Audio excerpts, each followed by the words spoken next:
अस्सलाम वालेकुम। आज इंशाल्लाह ताला हम अमेरिका की कहानी या अमेरिका की तारीख के बारे में पढ़ेंगे। तो चूंकि ये एक थोड़ा सा लंबा टॉपिक है और इसको एक ही लेक्चर के दौरान सम अप नहीं किया जा सकता, तो इसलिए मैंने इसके कुछ पार्ट्स में किए हैं।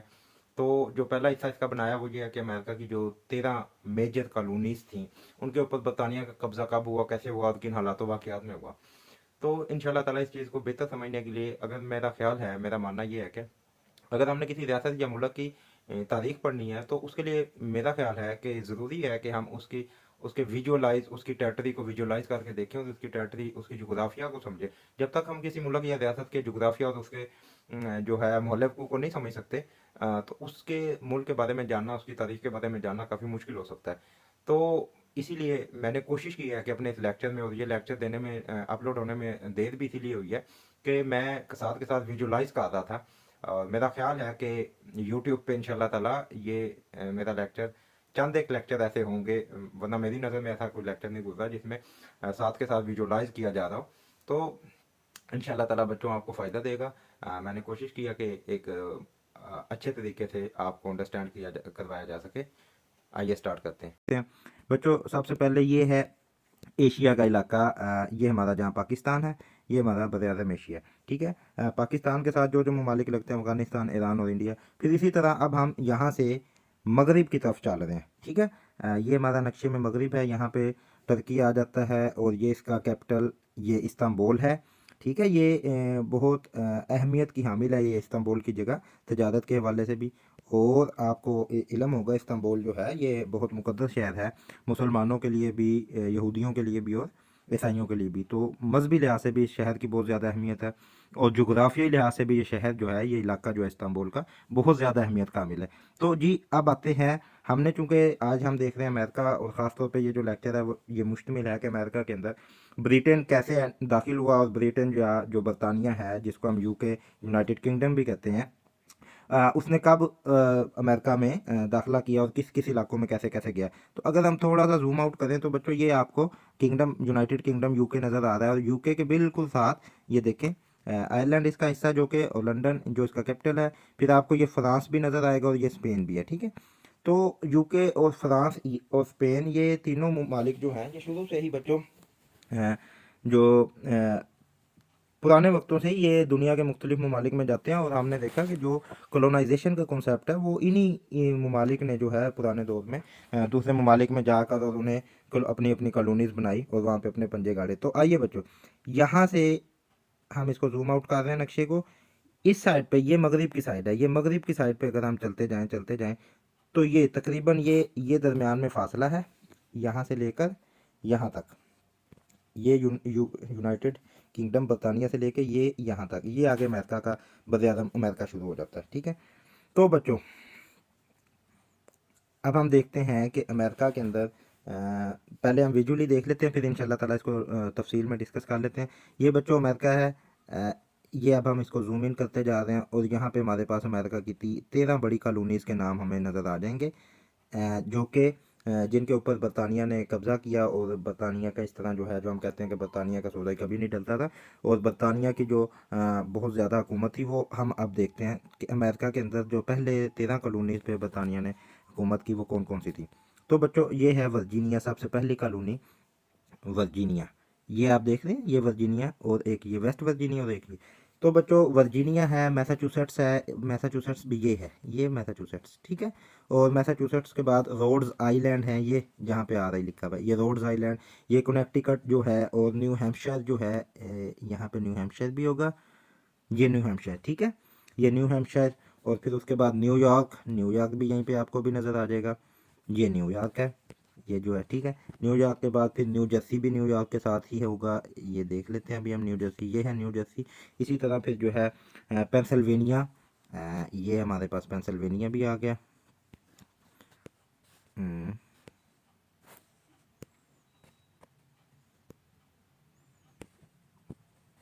पेंसिल्वेनिया। ठीक है बच्चों।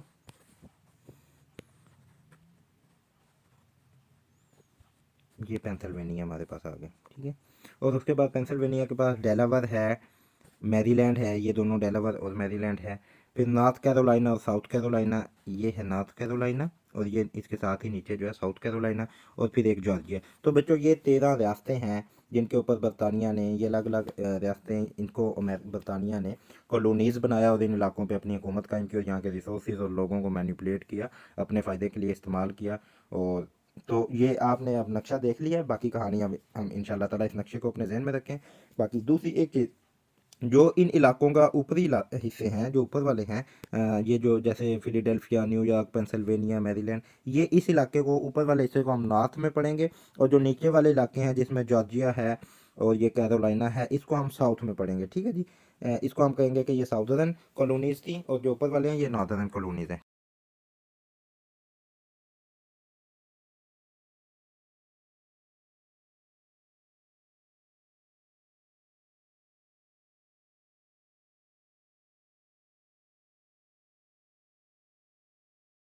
जी बच्चों, 1607 की बात है। बरतानिया ने अमेरिका की ज़मीन पे जो पहली कॉलोनी बनाई वो वर्जीनिया की टेरिटरी पे बनाई। और किस तरह बनाई इन्होंने, 1608 में जो है जेम्स टाउन के नाम से एक इलाका बनाया। और ये जेम्स, आपको अगर याद हो तो ये जो हमने 1603 पढ़ा था कि जेम्स अव्वल, जिसने स्टुअर्ट ख़ानदान की बुनियाद रखी थी बरतानिया में, ये रोमन कैथोलिक फ़िरका से ताल्लुक़ रखता था, ये वही जेम्स अव्वल है। इसी के नाम पे बरतानिया के लोगों ने यहाँ पे आके जेम्स टाउन बनाया। जेम्स टाउन जो है वो वर्जीनिया के इलाके में बना। इस तरह बरतानिया के यहाँ पे पाँव मजबूत हुए। अब बच्चों, जो जेम्स टाउन में जो है अंग्रेज़ रहने लगे। अब इसी वर्जीनिया की ज़मीन पे कुछ मुकामी लोग भी थे, उनके लिए मैं अब लफ्ज़ इस्तेमाल करूँगा नेटिव अमेरिकन कबीला। तो ये कबायली लोग थे। नेटिव अमेरिका के अंदर बच्चों इस तरह होता था कि ये लोग रहने लगे जेम्स टाउन में, जो अंग्रेज़ आते थे, ये इनका और नेटिव अमेरिकन के दरमियान अक्सर लड़ाई झगड़े होते रहते थे। तो ये इनकी जंगें चलती रहती थी। फिर मुकामी जो नेटिव कबीले थे, नेटिव अमेरिकन लोग थे, वो इनकी मदद भी करते थे जेम्स टाउन की। तो ऊपर के इलाका जो जेम्स टाउन का, यहाँ पे सर्दी बहुत थी। 1609 में जो है इतनी सर्दी हुई और जेम्स टाउन में जो अंग्रेज़ रह रहे थे उनके पास खाने पीने के लिए कुछ नहीं था। बस आखिर उन्होंने परेशान होकर जो है 1609 में वापस जाने का ठानी कि हम वापस बरतानिया जाते हैं, कि यहाँ पे कुछ सर्दी बहुत ज़्यादा होती थी, बर्फ़बारी, तो कुछ उगाने को नहीं था, काश्तकारी इन्हें आती नहीं थी। तो जनाब 1609 में बरतानिया से एक नया गवर्नर यहाँ पे जेम्स टाउन में उतरा और उसने इन लोगों को खुराक दी। तो ये लोग दोबारा यहाँ पे जेम्स टाउन में रुक गए। अब इस तरह हुआ कि बच्चों, जेम्स टाउन के अंदर एक शहज़ादी थी। जेम्स टाउन के अंदर जो बरतानवी मुकामी लोग, नेटिव लोग थे, उस कबीले का नाम था पोहाटेंट्स। ठीक है। तो पोहाटेंट्स की एक शहज़ादी थी उस कबीले के सरदार की, उसका नाम था पोकाहाउंटस। तो पोकाहाउंटस के साथ बरतानिया के लोगों ने जो शहज़ादी थी पोकाहाउंटस, उसको अगवा किया और बरतानिया के जो लोग यहाँ पे आए थे उनके साथ, एक के साथ उसकी शादी करवा दी। अब इसी लड़की ने, पोकाहाउंटस वो अहम लड़की है जिसने बरतानिया की अमेरिका के अंदर पाँव जमाने में मदद की। पोकाहाउंटस ने इन्हें तंबाकू की काश्त के बारे में बताया कि तंबाकू किस तरह काश्त किया जाता है। इससे पहले बच्चों, स्पेन का जो अमेरिका के अंदर स्पेन का कब्जा था, वो हम देखेंगे कि अमेरिका के अंदर मुख्तलिफ कौमें थी। स्पेन भी थी, फ्रांस की कौम, फ्रांस के लोगों ने भी यहाँ पे अपने कब्जे किए हुए थे, कॉलोनीज बनाई हुई थी, डच लोग भी थे। तो ये अब बरतानिया भी आ गया था इस इलाके में। तो स्पेन के जो लोग थे उन्होंने काश्तकारी, तंबाकू को काश्त करना सीख लिया, तो वही तंबाकू सारी जगह पे फ़रोख्त करते थे। लेकिन जब पोकाहाउंटस ने शादी के बाद बरतानिया के जेम्स टाउन के लोगों को बताया तंबाकू की काश्त का, तो इस तरह इनको तंबाकू की काश्त इन्होंने वसी पैमाने पे शुरू कर दी। लेकिन आपको एक बात बताऊं कि ये जो वर्जीनिया में लोग आबाद हुए, इसके लिए जेम्स ने एक कंपनी बनाई, क्योंकि वहाँ से बरतानिया से उठ के जेम्स टाउन में आने का ये जो दरमियानी फासला है, ये 4,500 से 5,000 किलोमीटर का फासला है। तो इसमें आने के लिए वक्त लगता है, पैसा लगता है, बैरी जहाज लगते हैं। तो एक वर्जीनिया कंपनी बनाई गई, जिस तरह हमारे बर सगीर में ईस्ट इंडिया कंपनी आई, इसी तरह ये वर्जीनिया कंपनी आई। इसको लोगों की ज़रूरत थी, बहुत ज़्यादा पैसे की ज़रूरत थी, तो वर्जीनिया कंपनी ने, ये मैंने आपको बच्चों पहले कॉन्सेप्ट बता दिया कंपनी का। तो वर्जीनिया कंपनी ने शेयर होल्डर इकट्ठे किए और उन्हें कहा कि अगर आप 10 साल या बस 15 साल मखसूस टाइम तक हमारे साथ मुआहिदा करें, उस टाइम तक आप हमारे साथ नई कॉलोनी में जाएंगे, वहाँ पे हमारे जो हम आपको काम असाइन करेंगे वो आप काम करेंगे, तो हम आपको उस नई जगह पे 50 एकड़ या 100 एकड़ फी बंदे को जो है अलाट कर देंगे। तो इस तरह बहुत ज़्यादा लोग बरतानिया से आने लगे वर्जीनिया कंपनी में। उन्होंने पैसे इन्वेस्ट किए हुए थे, और कुछ लोगों को जिनके पैसे नहीं थे उनको ज़मीन देने की लालच से लेकर आए। इस निज़ाम को बच्चों कहा जाता है हेड राइट सिस्टम। ठीक है। तो इस तरह वर्जीनिया कंपनी ने बहुत से लोगों को वहाँ से बरतानिया से ला के वर्जीनिया में जेम्स टाउन में आबाद करना शुरू कर दिया।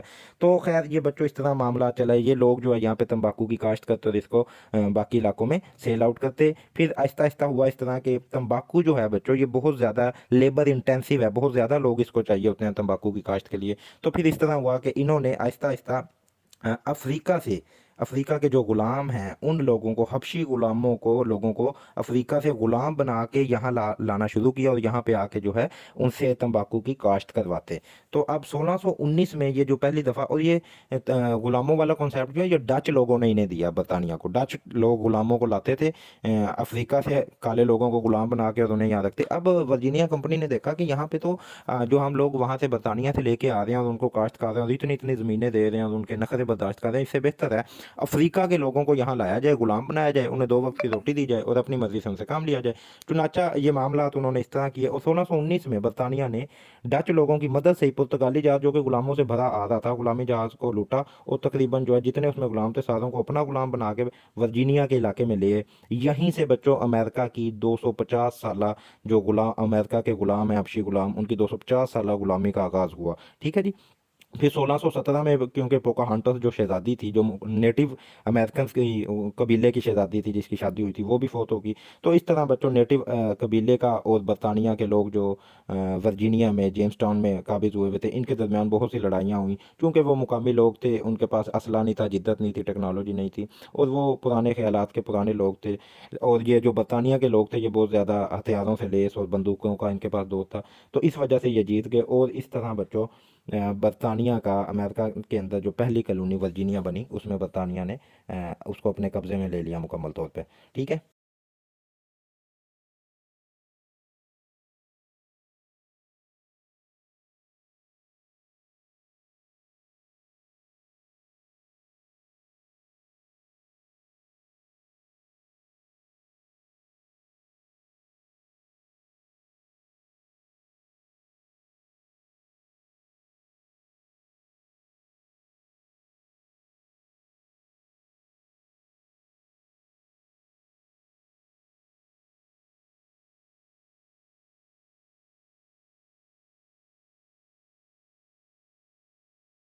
हमारी पहली बरतानिया की जो कॉलोनी थी वर्जीनिया, वर्जीनिया में अगर हम जूम इन करते रहें तो ये देखें बच्चों, ये जेम्स रिवर, ये बारीक सी जो नीली लाइन चल रही है, ठीक है।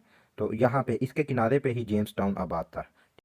जी बच्चों, ये देखें यहाँ से जो दूसरी कॉलोनी बरतानिया ने बनाई अमेरिका के अंदर, वो ये है कि बरतानिया के यहाँ से अंग्रेज़ शुरू हुए। ये हमारा यूके है, इसका दूसरा हिस्सा आयरलैंड। अगर हम इसको जूम इन करें तो बच्चों देखो आपको भी यहाँ पे इंग्लैंड और स्कॉटलैंड भी नज़र आएगा। ये वेल्स है और ये स्कॉटलैंड है, ठीक है। तो ये इसके हमने पढ़े थे यूके के 4 हिस्से और ये वेल्स है। अच्छा, यहाँ पे प्लीमिथ ये बंदरगाह है, यहाँ प्लीमिथ बंदरगाह से अंग्रेज़ बैठे जहाज़ में और ये 4,500 किलोमीटर का फासला, माइल्स का 4,500 माइल्स का फासला तय करके यहाँ पे अमेरिका के ये इस हिस्से पे मैसाचुसेट्स के जो है ये वाला हिस्सा मैसाचुसेट्स का, यहाँ पे प्लीमिथ कॉलोनी एक थी, कॉलोनी थी, एक जगह थी मैसाचुसेट्स का, साहिल पे आए और वहाँ पे आके इन्होंने एक कॉलोनी अपनी आबाद की जिसको नाम दिया गया प्लीमिथ का। प्लीमिथ की जो कॉलोनी थी ये इस तरह आबाद हुई कि अंग्रेज़ जब सेटलर बरतानिया से आए और वहाँ जिस बंदरगाह से वो निकले थे उसका नाम प्लीमिथ था बरतानिया के अंदर, वहाँ से ये लोग अमेरिका में आए और मैसाचुसेट्स की जो साहिल है उस पर आके इन्होंने उतरे और वहाँ पे अपनी आबादी जो है वो शुरू की। तो जो सेटलर्स वहाँ से आए थे उन्होंने जिस बंदरगाह से आए थे प्लीमिथ, उसी के नाम पे अपनी इस आबादी का नाम भी प्लीमिथ रख लिया। ये जो मैसाचुसेट्स है ये तकरीबन 700 साढ़े 700 किलोमीटर जो हमारी पहली आबादी है वर्जीनिया की कॉलोनी, वर्जीनिया से 700 साढ़े 700 किलोमीटर ऊपर नॉर्थ की तरफ ये है वाकया, इसका इतना फ़र्क है वर्जीनिया से। तो नॉर्थ के जो इलाके हैं वहाँ पे सर्दी बहुत ज़्यादा होती थी और अमूमन बर्फबारी होती थी, खासतौर पे जो मैसाचुसेट्स का इलाका है उसकी ज़मीन भी रेतीली थी। तो जो सेटलर्स बरतानिया से इधर आए मैसाचुसेट्स में, उनको जो परेशानी हुई वो बहुत सी चीज़ों से उनको परेशानी हुई। एक तो ये कि मौसम बहुत ज़्यादा सर्द था, बर्फबारी थी। दूसरा काश्त के लिए जो ज़मीन थी वो रेतीली ज़मीन थी, काश्त के काबिल नहीं थी, लिहाजा खुराक का मसला, और फिर कुछ यहाँ पे वबाई बीमारियाँ भी थी।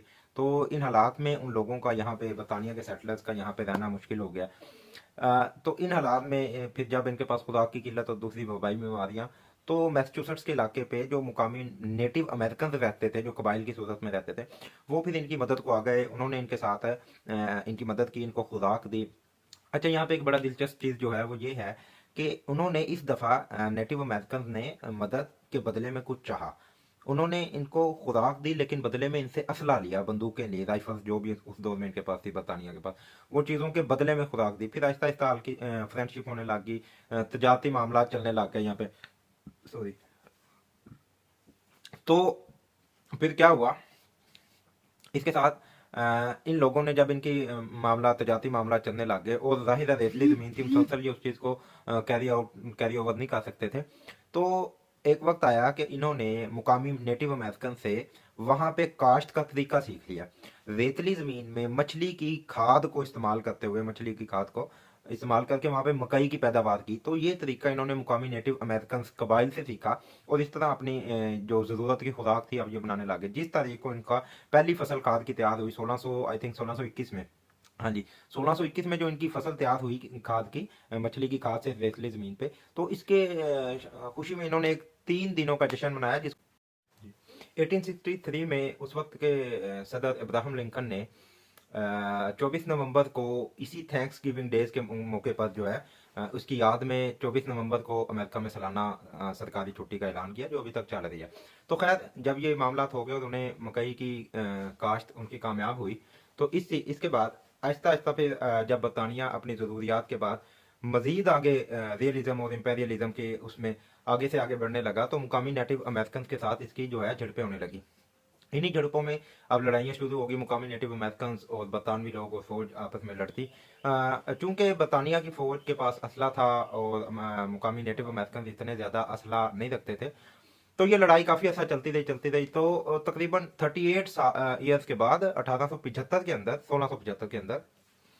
1675 के अंदर बरतानिया ने इस पूरे मैसेच्यूसेट्स की जो आबादी है इस सारी जगह पे से इन लोगों को, बरतानवी नेटिव जो कबीले थे उनको मार भगाया। इसमें एक सन जो है वो बड़ा मशहूर है और बड़ा याद रखा जाता है, 1636 के अंदर जो आज का मौजूदा बोस्टन है, बोस्टन के इलाके में जो वहाँ पे नेटिव कबीला रहता था, वहाँ पे बरतानिया के लोगों ने पूरे कबीलों को आग लगाई और तकरीबन 700 से ज़्यादा लोग जिंदे जल के मर गए। इसके साथ जो बाकी लोग बचे उनको गुलाम बना लिया गया, मार दिया गया, और ये इस तरह बरतानिया का जुल्म बर्बरियत भी वहाँ पे चलता रहा और इन्हीं मुजालिम और बर्बरियत के ऊपर जो है बरतानिया की सल्तनत खड़ी हुई। जी, तो जो है अमेरिका की जो तीसरी बड़ी कॉलोनी बनी न्यू हैम्पशायर, ये असल में न्यू हैम्पशायर जो है मैसेच्यूसेट्स के ही उसमें से, मैसेच्यूसेट्स से ही बाद में न्यू हैम्पशायर की तरफ गए। कहानी कुछ ये है कि एक नौजवान था, जो हमने देखा कि मैसेच्यूसेट्स में प्योरिटेंट्स यानी प्रोटेस्टेंट फिरके के लोग हैं। अगर आपको याद हो तो हमने पीछे पढ़ा था जेम्स अव्वल 1603 में जिसने बुनियाद रखी थी स्टुअर्ट फैमिली की बरतानिया के अंदर, जो वहाँ का बादशाह था जेम्स अव्वल। तो वो खुद क्योंकि कैथोलिक फिरके का था और फिर वहाँ से उसने प्रोटेस्टेंट लोगों को, जो प्रोटेस्ट लोग हैं उनको बरतानिया में से बेदखल करना शुरू कर दिया और एग्जाइल किया। तो यही लोग जो हैं वो अपनी जान बचा के जब बरतानिया से निकले और यहाँ पे अमेरिका में पहुंचे मैसेच्यूसेट्स के इलाके में, तो मैसेच्यूसेट्स में ही ये प्योरिटेंट्स रहने लग गए। अच्छा, अब हुआ ये कि इन प्योरिटेंट्स यानी प्रोटेस्टेंट लोगों के अंदर भी मुख्तलिफ फिरके बनने लग गए। जैसा कि ये जो एक फिरका बना जो बाद में हैम्पशायर में जाके आबाद हुआ, इस फिरके का जो एक नौजवान था लड़का, उसका नाम था जॉन विनरॉप। इसने अपने जो है मेन स्ट्रीम जो फिरका था प्रोटेस्टेंट था उससे थोड़ा सा, उनकी मजहबी तालीमात से हट के थोड़ा सा वो किया। तो इसको जॉन विनरॉप को भी प्रोटेस्टेंट लोग जो मैसेच्यूसेट्स में है उन्होंने जॉन विनरॉप को भी जो है यहाँ से निकाला, मैसेच्यूसेट्स से बेदखल किया। तो ये नौजवान अपने कुछ फॉलोअर्स को लेकर जो इसके मजहबी फिरके को मानते थे उनको लेके और ऊपर नॉर्थ में चला गया मैसेच्यूसेट्स से, और वहाँ पे जो है एक जगह पे रहने लग गया। उसी जगह को बाद में न्यू हैम्पशायर का नाम दिया गया। बरतानिया से कुछ लोग आए, उनमें जो है उसका नाम है जॉन मेसन। जॉन मेसन आया, जॉन मेसन ने 1630 के अंदर आया, तो उसने इसी जगह पे जहाँ पे ये जॉन विनरॉप था और कुछ लोगों के साथ यहाँ पे आके उसने इस इलाके का नाम जो है न्यू हैम्पशायर रखा। और चूंकि ये जॉन मेसन जो है ये बरतानिया का में एक काउंटी है, उसका नाम है हैम्पशायर, तो उस हैम्पशायर के नाम पे उसने यहाँ पे आके इस इलाके का नाम, अमेरिका के इस इलाके का नाम न्यू हैम्पशायर रखा। और इस तरह ये न्यू हैम्पशायर का जो है ये न्यू हैम्पशायर कॉलोनी भी बरतानिया में ऐड हुई। इसी तरह जो बाकी कनेक्टिकट कॉलोनी है और उसके अलावा जो रोड्स कॉलोनी है, रोड्स आइलैंड, वो भी मैसाचुसेट्स के ही इलाकों में से लोग जो है मजहबी फिरका वाराना इख्तलाफात की वजह से जो प्योरिटेंट्स के लोगों के दरमियान फिरका वारियत हुई, तो उसी में से जो है एक नौजवान जिसका नाम था थॉमस हुकर, थॉमस हुकर जो है, फिर 1635 में थॉमस हुकर को भी लोगों ने निकाला मैसाचुसेट्स से, प्रोटेस्टेंट लोगों ने, क्योंकि थॉमस हुकर का भी अपना ही कुछ प्रोटेस्टेंट फिरके में ही इसने इसका कुछ अपना फिरका था, कुछ अपने आइडियाज थे, तो इसको भी निकाला। तो ये वहीं पे मैसाचुसेट्स से थोड़ा सा साइड पे गया और रहने लग गया, और कनेक्टिकट की वहाँ पे फिर जो है कॉलोनी बन गई, वो अलग से उसका नाम फिर बाद में कनेक्टिकट। फिर 1636 के अंदर एक साल बाद जो है रोड्स आइलैंड का जो है ये जगह, हालांकि इसकी कोई ज़रूरत नहीं थी। अच्छा, ये जो सारी कॉलोनीज मैसाचुसेट्स की कॉलोनी है, न्यू हैम्पशायर की कॉलोनी है, और फिर कनेक्टिकट की कॉलोनी है, और रोड आइलैंड, ये चारों कॉलोनियाँ जो नॉर्थ में बनी, इसकी वजह ये नहीं थी कि स्लेवरी आ रही है या गुलाम आ रहे हैं या ये आबादी बहुत बढ़ गई है तो ये फैल रहे हैं, बल्कि ये चारों मजहबी तजादात की वजह से वजूद में आई। अपने अपने अलग अलग मजहबी एतकादात रखने वाले प्रोटेस्टेंट लोग जो हैं वो अलग अलग इलाकों में जाकर रहने लगे, और फिर इस तरह ये कॉलोनियाँ बन गई। तो जो रोड आइलैंड है, वहाँ पे रॉजर रॉजर विलियम शख्स है जी। रॉजर विलियम एक प्रोटेस्टेंट ही था, ये भी मैसाचुसेट्स में से अपनी जो है अपने मुख्तलिफ अकायद रखता था, प्रोटेस्टेंट से लिबरल था थोड़ा सा। ये कहता था कि तमाम ईसाइयों को मिलकर लेके चलना है, टॉलरेंस था, मॉडरेट था फिरके में ये। तो इसने फिर थोड़ा सा हट के मैसाचुसेट्स से रोड आइलैंड्स के नाम से की जो जगह है वहाँ पे जाके अपने अकीदे के लोगों के साथ रहना शुरू हो गया। ये जो नॉर्थ के जो हमने चार कॉलोनीज पढ़ी, इन नॉर्थ की कॉलोनीज में मैंने आपको शायद पहले बताया है कि चूंकि ज़राअत का निज़ाम नहीं था बहुत ज़्यादा, और मौसम सर्द होता था, बर्फबारी होती थी, तो यहाँ के लोगों का ज़्यादा जो रुझान रहा वो एजुकेशन की तरफ रहा। और बाद में हम देखेंगे सियासी तौर पे भी ये लोग, नॉर्थ के लोग, जो नॉर्थ की कॉलोनीज के लोग ज़्यादा एक्टिवेट थे बनिस्बत साउथ की कॉलोनीज के। जी, तो ये नॉर्थ की जो हमने कॉलोनीज चार पढ़ ली। अब उसके बाद एक हमने वर्जीनिया पढ़ लिया था जो कि साउथर्न कॉलोनी है। उसके बाद जो नीचे वाली पट्टी में कॉलोनीज आती हैं साउथ में, उसके अंदर न्यूयॉर्क, न्यू जर्सी और कैरोलिना आ जाता है, नॉर्थ कैरोलिना, साउथ कैरोलिना, और जॉर्जिया आ जाता है, पेंसिल्वेनिया आ जाता है। तो ये सारी कॉलोनीज जो है साउथ में आ जाएंगी। अच्छा, इसके अंदर जो अब इसके जो बाकी कॉलोनीज कैसे बनी, इसके लिए जो है हमने देखना है बरतानिया की हिस्ट्री को। जब हम बच्चों पहले चैप्टर में हमने पढ़ा है बरतानिया के बादशाहत के दौर में, जब 1642 में चार्ल्स वन जो था, Charles one, king Charles one, तो 1642 में बरतानिया के अंदर बहुत बड़ी खाना जंगी शुरू हुई थी। तो अब इस खाना जंगी में हमने देखा कि ये 8 साल चली, और 1649 के अंदर ये खाना जंगी खत्म हुई। और इस खाना जंगी के अंदर जो है वो अवाम की और पार्लियामेंटेरियन लोगों की जो है वो जीत हुई। उसमें क्रॉमवेल का हमने नाम सुना था, जो सिपहसालार था अवामी लोगों का, उसने फतह हासिल की। और जब ये खत्म हुई, चार्ल्स वन को फांसी दी गई, तो चार्ल्स टू जो था उसका बेटा, वो उसको ज़्यादा जिला वतन किया गया।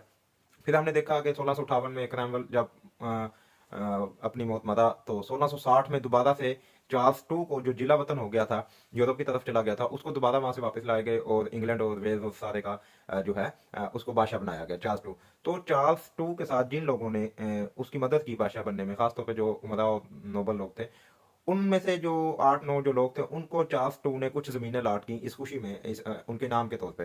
तो चार्ल्स टू की जो जमीनें उसने जो अलॉट की नोबल्स को, वो जमीनें थी ये न्यूयॉर्क, न्यू जर्सी और डेलावर के इलाके और पेंसिल्वेनिया के इलाके। ये इन इलाकों की जो जमीनें थी वो चार्ल्स टू ने अपने महबूब लोगों को दी, जिन्होंने इसकी मदद की थी। अब जब ये लोग जमीनों पे गए हैं, तो उन जमीनों पे न्यूयॉर्क, न्यू जर्सी और डेलावर, इन जमीनों पे ऑलरेडी पहले से कुछ कौमें मौजूद थी, खासतौर पे डच कौम उसमें बहुत ज्यादा थी। स्वीडिश लोग उन इलाकों पे कब्जा करके बैठे हुए थे, ज्यादा लोग जो थे वो डच कौम के लोग बैठे थे वहां पे। तो इन लोगों को अपनी वो जमीनें जो कि चार्ल्स टू ने अलॉट कर दी थी इनके नाम, वो जमीनें भी वापस लेने के लिए डच कौम के साथ जंगें करनी पड़ी। इस तरह न्यूयॉर्क और न्यू जर्सी और डेलावर के इलाकों में ये लोग आके बसना शुरू हो गए। तो ये तीन चीजें साउथ के अंदर, ये तीन कॉलोनियां इस तरह जो है बरतानिया की कॉलोनीज में शामिल हुई। चार्ल्स टू जो किंग था, उसने 1660 के बाद जो, जब वो बादशाह बना, तो जो ज़मीनें लॉट की न्यूयॉर्क, न्यू जर्सी और डेलावर की ज़मीनें, 1664-65 का ये दौर था जब ये बड़ी जंगें हुई, और ये जंगें बड़ी मशहूर भी हैं। अच्छा, एक विलियम पेन था इसका दोस्त, या चार्ल्स टू का जानिसार। विलियम पेन को चार्ल्स टू ने जो ज़मीनें लॉट की, उन ज़मीनों पे, जो जमीनें चार्ल्स टू ने विलियम पेन को दी, उन जमीनों पे भी लोग रह रहे थे, जाहिर है। तो लेकिन विलियम पेन ने लड़ाई करना मुनासिब नहीं समझा, और विलियम पेन ने मजहब की बुनियाद पर लोगों को इकट्ठा किया। और इस तरह जो है 1682 के अंदर विलियम पेन ने जो है अपना पेंसिल्वेनिया की जो स्टेट है उसको आबाद किया, और वहाँ पे जो है वो भी ब्रिटेन हुकूमत के कब्जे में आई, उसकी कॉलोनी बन गई। लेकिन एक अहम बात जो है पेंसिल्वेनिया के बारे में, वो यह कि Pennsylvania is the most peacefully conquered colony है, जो कि बरतानिया ने इन 13 कॉलोनियों में से जो सबसे पुरअमन कॉलोनी बनी बरतानिया के कब्जे में, वो पेंसिल्वेनिया थी। उसकी वजह ये थी कि यहाँ पे मजहब के नाम पे विलियम पेन ने लोगों को इकट्ठा किया और ये बहुत आराम से पुरअमन तरीके से जो है आबाद हुई। और फिर जो आखिरी एक कॉलोनी बनी मिसिसिपी के इलाके में, जहाँ पे इंडियंस, रेड इंडियंस, जो मुकामी अमेरिकन लोग हैं उनको रेड इंडियंस कहा जा रहा है, वहाँ पे जो लोग रेड इंडियंस रह रहे थे उनको उन जगहों पे जो है, उन इलाकों पे जो स्टेट बनी जॉर्जिया, उसका नाम रखा गया। इस तरह ये 13 कॉलोनियाँ जो है बरतानिया के कंट्रोल में आई। अब हम इसको नक्शे की मदद से समझ लेते हैं। जी, तो यहाँ पे अब हम देखने लगे हैं कि ये जो कैरोलिना का जो स्टेट बनी या कॉलोनी बनी, ये इस तरह हुआ, इस तरह कि वर्जीनिया के जो है एक साइड पे, अगर मैं आपको यहाँ पे मैप पे दिखाता हूँ, कोशिश करता हूँ आपको समझ आ जाए, मैं समझा सकूँ। ये हमारा है, ये इसकी 13 स्टेट्स जो हैं, कॉलोनीज जो हैं। तो ये वर्जीनिया, ये है वर्जीनिया, ठीक है, जो पहली साउथर्न कॉलोनी थी। वर्जीनिया से ऊपर ये मैरीलैंड, ये मैरीलैंड की जो स्टेट है वर्जीनिया से ऊपर जो है, इसकी तो यानी वर्जीनिया से ऊपर जो नॉर्थ है, उसमें तो वर्जीनिया और मैरीलैंड के दरमियान में एक सरहद आ गई कि ऊपर की साइड पे वर्जीनिया की साइड कितना है। अच्छा, अब इस साइड पे वर्जीनिया के मगरिब में जो है एक लंबा पहाड़ी सिलसिला चल रहा है जिसका नाम अपलेचियन माउंटेन रेंज है, ठीक है। अच्छा, ये माउंटेन रेंज इतनी ज़्यादा लंबी है कि ये यहाँ वर्जीनिया से शुरू होती है और ये ऊपर तक, ये बिल्कुल सारा इलाका करके ये ऊपर न्यू फाउंडलैंड तक, ये भी हम देखते हैं न्यू फाउंडलैंड कहाँ है, ये न्यू फाउंडलैंड तक ये जाता है, ये यहाँ तक, ये यहाँ तक न्यू फाउंडलैंड जो कि कनाडा के अंदर आ जाता है। ये यहाँ से कनाडा से लेके, ये न्यू फाउंडलैंड से लेके ये सारा इलाका, और फिर ये सारा इलाका, और फिर इस तरह अमेरिका के अंदर ये दाखिल होता है। ये तकरीबन 1500 माइल का लंबी रेंज है, 1500 मील की। और ये न्यू नॉर्थ में जो है ऊपर कनाडा में न्यू फाउंडलैंड से लेके कनाडा से गुजरते हुए एंड तक मिसिसिपी और जो अलबामा के इलाके हैं अमेरिका के एंड पे, ये साउथ में, ठीक है, ये यहाँ तक आता है मिसिसिपी और अलबामा के इलाकों तक, ठीक है जी।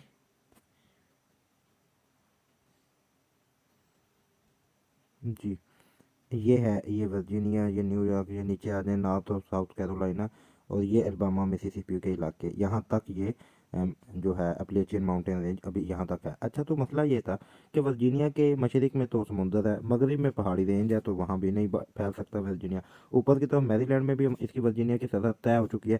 नीचे की तरफ जो है वर्जीनिया की आबादी चूँकि बढ़ती जा रही थी, और मैंने आपको बताया कि वर्जीनिया की आबादी जब आहिस्ता आहिस्ता बढ़ रही थी, तो अब नीचे जो नॉर्थ कैरोलिना में जो जेम्स ने जो जिन लोगों को अलॉट की, तो अब ये वर्जीनिया के लोग नॉर्थ कैरोलिना की हदूद में आने लग गए थे।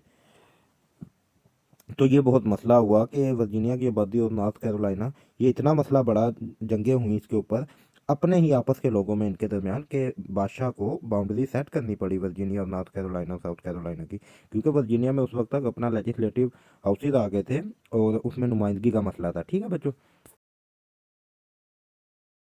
जी, बिस्मिल्लाहिर्रहमानिर्रहीम। अच्छा, अब है कि वाई रीजंस क्या हैं ऐसी जिस वजह से ये बरतानिया ने अपनी कॉलोनीज यहाँ पे बनाई अमेरिका के अंदर।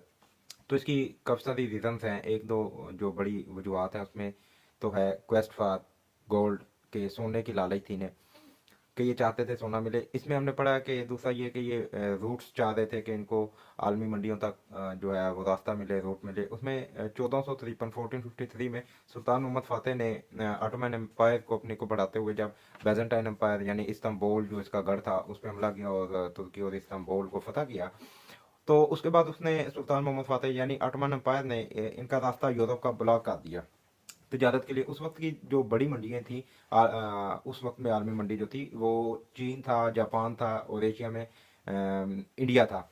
तो इन श्याम का इलाका भी है। तो इन इलाकों में जो जहाँ पे ये बरतानिया तजारत के लिए जाता था, चूंकि ऑटोमन एम्पायर ने इनका रास्ता बंद कर दिया था, दूसरी साइड पे ममलूक ममलूक रियासत थी ज़मीनी रास्ते में, तो भाई साहब जो हैं क्रिस्टोफर कोलंबस, जो कि अगरचा इटली के थे, इटली से वो निकले, स्पेन आए और स्पेन की मक्का से 1491 में उन्होंने आके इजाज़त ली ये रास्ता ढूंढने की, और सोने की लालच दी कि मैं सोना ढूंढूंगा और स्पेन के ख़जाने में जमा करूंगा। वो क्रिस्टोफर कोलंबस साहब बजाय इधर मशरिक के आने के, वो भाई साहब चाइना और जापान और इंडिया को ढूंढते ढूंढते भाई साहब मगरब में पहुंच गए और अमेरिका तक पहुंच गए। तो ये क्रिस्टोफर कोलंबस साहब की मेहरबानियां हैं।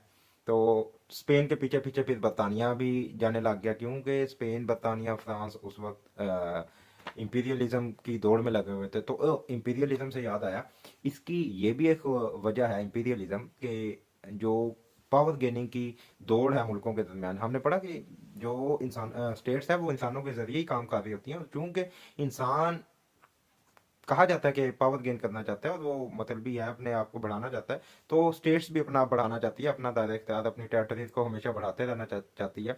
वो अपने दौलत के ज़खायर में इजाफा करना चाहती है।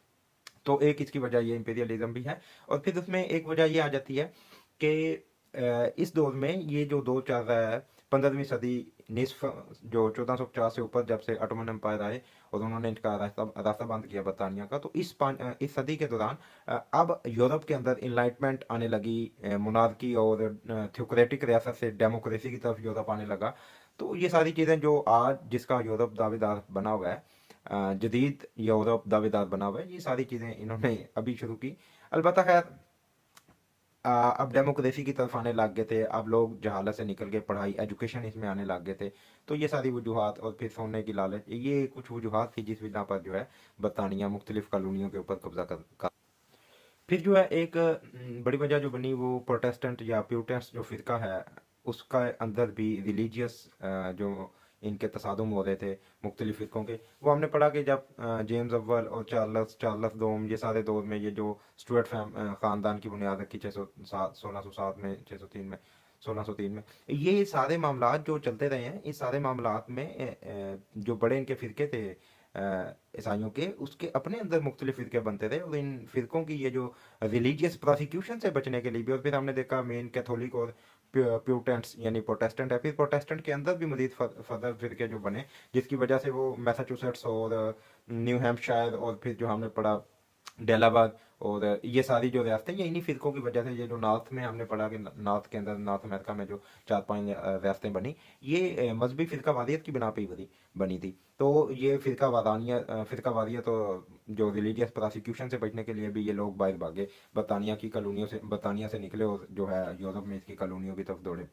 फिर इसमें जो एक और चीज़ आ जाती है वो मर्केंटाइलिज्म है, यानी तजारत का निज़ाम, कि किस तरह अपनी प्रोडक्ट ज़्यादा से ज़्यादा दुनिया के मुख्तलिफ हिस्सों में सेल आउट की जाए और वहाँ के इलाकों को कॉलोनीज बनाया जाए, वहाँ की सारी चीज़ों को, रिसोर्स, लेबर और हर चीज़ को निचोड़ी जाए और मैक्सिमम जो है अपने मुल्क के मुफाद के लिए इस्तेमाल किया जा सके।